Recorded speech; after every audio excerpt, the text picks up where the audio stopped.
what it's really like to be an Airbnb host.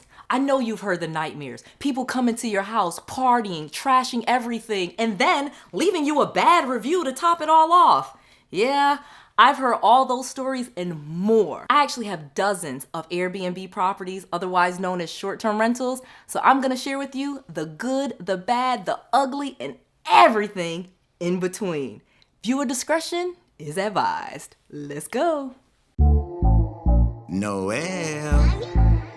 Yeah, she can fix that. You gotta get it done, no, you need to do it better. Well, she can fix that. Yeah, she can fix that. Investment to get back, trying to get a big stack. She can fix that. Let's fix that. In this video, I'm gonna share with you the scariest crap I've ever seen in any of my Airbnb properties. I'm gonna share with you the full story and tell you how you can do better than I did. I'm gonna show you some real pics of some of my properties and some of the stuff that really has happened. And if you stay to the end, I have a huge surprise for you. So I got started in Airbnb in a very inconvenient way. I literally was a multi-millionaire before I ever even decided to get into the business. Let me tell you my story. I started investing in real estate in 2002, 2003, and I lost everything. I ended up back in my parents' basement in 2009, and I had to start over. I was bankrupt, I had multiple foreclosures, I had no money, no job, and I had bad credit. Worst scenario ever. And then I decided I wanted to get back into real estate.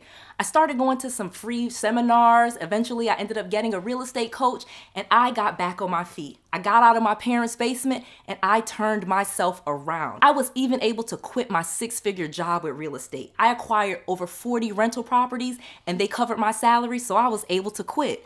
But my rental properties, I was a landlord. I would rent my properties out vacant, unfurnished on a monthly basis. So people would rent properties from me on annual leases. It would be a year lease or a 2-year lease. And that's how I liked it. I was making about $300 or $400 per month profit on every single property. And like I said, I had over 40. So I was able to make a good, solid 6-figure salary from my properties. Well, I started teaching other people how to fix and flip houses, how to do wholesaling, and I came across an 18-year-old student that changed my life. My student told me about Airbnb. He told me we could rent properties and we could make more on those rented apartments than we could on those properties that I already had. I was not a believer. I was completely skeptical. At the time, I was living in Dallas, Texas, and like I said, I had all my rental properties, I had fixed and flip houses, I had quit my job, and I just was sitting on top of the world. I was not convinced that this was a great business, but I was wrong. We got 5 properties in the Orlando area, and we rented 5 apartments. They were 1-bedroom apartments. And the first month, we were making about $1,000 to $1,500 per month per property. It was amazing. I was immediately sold. I started to realize, like, hey, wait a minute. I'm making 3, 4, 5 times the profit on one property that I rent than I was making on properties that I owned and was renting them out. Additionally, I was able to make more money, not just from renting them out. I was able to get great reviews from Airbnb, and Airbnb was even sending me money from letting other people be a host. I could not believe how much more money there was in being an Airbnb host than there was in just being a landlord. So I started turning my long-term rental properties, the ones that I had 1- and 2-year leases on, I waited till those tenants moved out, and then I started turning those bad boys into Airbnbs too. And that was just the beginning. Now, that's when things started to really change. I got into the business and I converted a lot of my portfolio from long-term rentals to short-term rentals, and that's where the fun began, and that's where more money began. But like they say, more money, more problems. So let's get to that part. So before I get into all of the bad things that happen, let me quickly explain to you rental arbitrage, because if you want to do this business, you have got to understand this concept. Rental arbitrage is when you lease a property. You don't buy it, you literally lease the property, and then you make money off of a leased property. So in other words, you can rent apartments, rent houses, condos, things like that, and then rent them out to other people. That is rental arbitrage, basically meaning you make money off properties that you rent. This was a concept that I had heard before and I had done before, but I had never done it coupling it with Airbnb. I had before got properties that I had lease purchased or that I had gotten where I was leasing it, and the owner did allow me to put the property and do other things with it. But I had never coupled leasing a property, paying, just a small amount each month, and then renting it to someone else for more money, but even better, renting it out on a nightly basis for way more money. But basically what I had to do in order to really make this work with rental arbitrage is rent a property, fully furnish it, put everything in it that one would need for a vacation rental, like plates, cups, towels, sheets, and small things like that, and then start making way more money than I ever could just renting it out. So just to give you a comparison, if I was renting out a vacant 1-bedroom apartment or a house that I had, let's just say I have a house and it's a 1-bedroom, maybe I was renting it out for $1,200, but the mortgage was $900. So I was only making about $300 profit. Well, on the other hand, what if I rented an apartment for $1,200 per month from someone else, and then I rent it out for even just $100 per night? I keep it rented for like 20 nights. Bam, look at that. So like I said, you rent a property for $1,200 per month, you rent it out for $100 per night. Even if it's rented just 20 nights, that's $2,000. Your rent was $1,200, bam, you have a profit of $800 just like that. And again, you rented the property, so you didn't even have all of those initial upfront expenses. In many cases, I was able to rent apartments from apartment complexes, and they would give me 2 months worth of free rent, meaning I would make $2,000, $3,000, $4,000 before I ever had to make a rental payment. And the great thing about it is if you have good credit, and especially if you have good business credit, you can put those apartments in your business's name and have a very small security deposit. In some cases, they may waive the security deposit, but in most cases, the security deposit is only maybe $300 per unit. So we got 5 units and we only had to give them $1,500. They also gave us 2 months worth of free rent on all of those 5 units. So we had made about $10,000 in profit before we ever had to make a rental payment. That's the power of rental arbitrage. So let me get back to the good, the bad, and the ugly. So my first real Airbnb property was one of my own properties. It was not a property that I owned. Like I said, I gave you that example, but those were joint with me and that student. But I decided to rent out a property that I lived in. I literally started to see all of the money that was being made on those properties in Orlando near Disney World. And I was living in Dallas, Texas. So I was like, wait, I need to move to Orlando so I could get me some more of these short-term rentals, because baby, this Airbnb thing is really doing well. But I had a house that I lived in the suburbs, and I didn't want to sell it. So what did I do? I put that bad boy on Airbnb. It was hard for me at first because it was a house that I had lived in for a few years. My kids had lived there. They had went to the school down the street. So it definitely had a different appeal and a different sentimental value putting it on Airbnb. But I am an entrepreneur and I knew I needed to make money. So I took a lot of my personal items out of the property. That's step one. You can't have your personal pictures everywhere. You don't want to have your personal effects. You really have to take all of your personal items out of the property. There cannot be any clothes in the drawers. There cannot be toothpaste and toothbrushes under the bathroom sinks. There cannot be food in the cabinet. You literally have to move out of the property. But again, since we were moving to Florida, not a big deal. And the great thing about this property is I listed it in July of 2019. And the same day that I listed it on Airbnb, it had a 30-day booking. I couldn't believe it. It was motivation for me to hurry up and get out of the property because I knew that I was gonna be getting a 30-day booking, and it was like $4,000 or $5,000 for 30 days. So the amazing thing about Airbnb is when people check in that first day, you get all of the money for the full booking. So as soon as the person checked in, I got like $6,000 for their whole booking for that month, which paid my mortgage and helped me move to Florida. More money, more money, more money. All right, more problems. Let me tell you about the problem I had at that house. So now let's talk about the bad, because like I said, being an Airbnb host is not very difficult at all.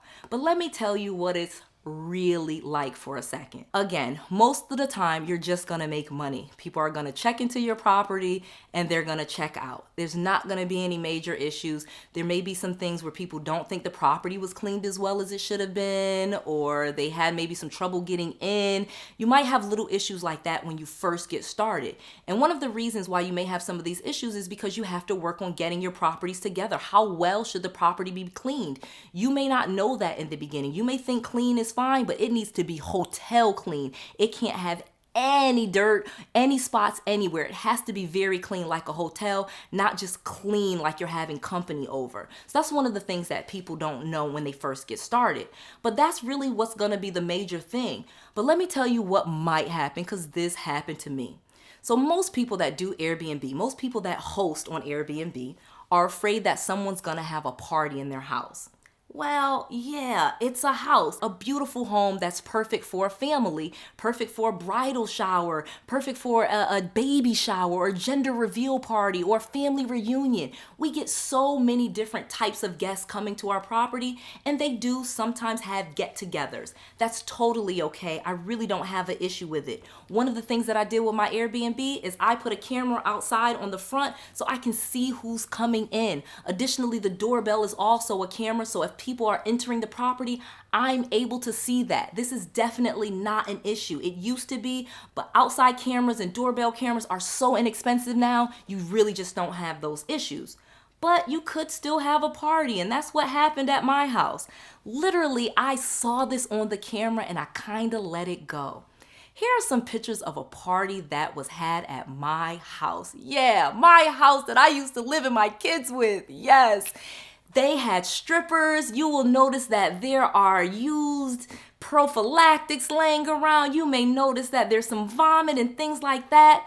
Well, look at what they did to this house. Not pretty at all.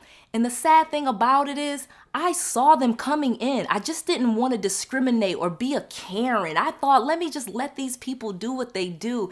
I saw that there were more people coming into the house than were on the reservation. So that's a red flag. And again, as a seasoned Airbnb host, I know to stop that right away. But again, this was my first time kind of doing it on my own. And so I did. I let more people come into the house than I ever should have.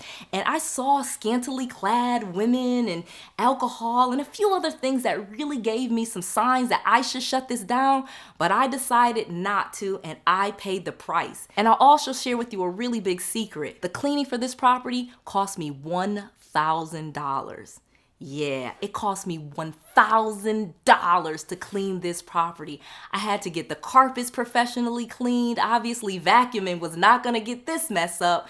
All of the food that they had left out, they didn't leave any of the credit cards.